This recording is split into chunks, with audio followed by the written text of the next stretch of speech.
please subscribe and don't forget to press the bell icon to get notified whenever we upload a new video. Neelkanth Mishra of Credit Suisse played down the fear surrounding the long-term capital gains tax. He said it will only have a minor impact. We started off by asking him about the new tax, in particular the grandfathering provision. Listen it. Correct. So it is because of grandfathering that I think the immediate impact is very low. The key thing is that the incremental dollar. So if I was a saver, if earlier there was, I saw that there was zero long-term capital gains here, and on the debt side I had to pay some, then why would I, sort of prefer, and so there was a, so at the marginal rupee, the marginal dollar then does not go into Indian equities, but that's, I think, a minor impact. Well, Mr. Mishra, but won't the FIIs be upset by this budget? At the margin, see, no one wants to pay tax, right? So so clearly you won't be happy. I mean, you weren't paying tax till yesterday, and suddenly you are. And many emerging markets, actually most emerging markets, do not have long-term capital gains tax on equity. So it does make us stand out a bit.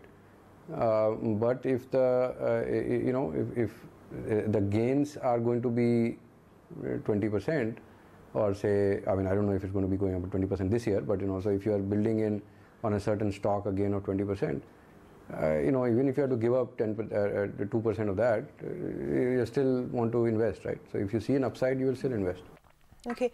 What are the stocks that this budget spurs you to buy now? With MSP up 50%, would you look at perhaps buying rural-facing stocks?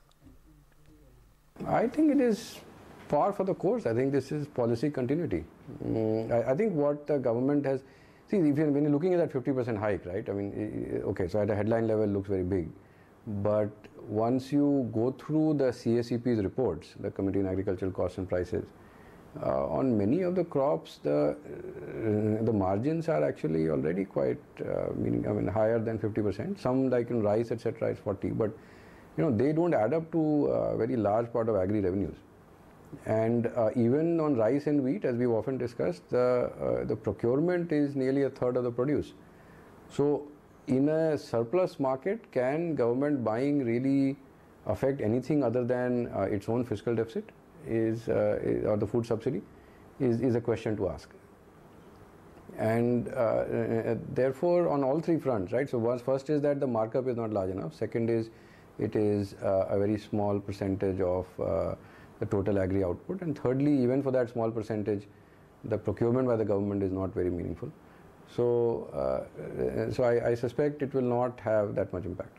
Well, Mr. Mishra, then what does this budget make you buy, or what does it make you sell? Nothing. I mean,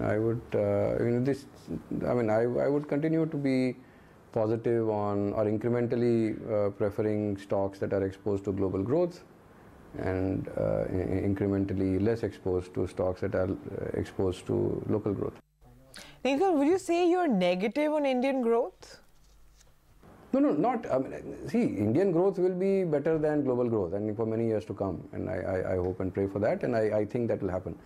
But at the margin, the government expenditure to GDP is still shrinking. The government expenditure is growing at 9%. So once you adjust for the compensation cess which appears in revenue and in expenditure, the expenditure growth is 9%, which is less than nominal GDP growth.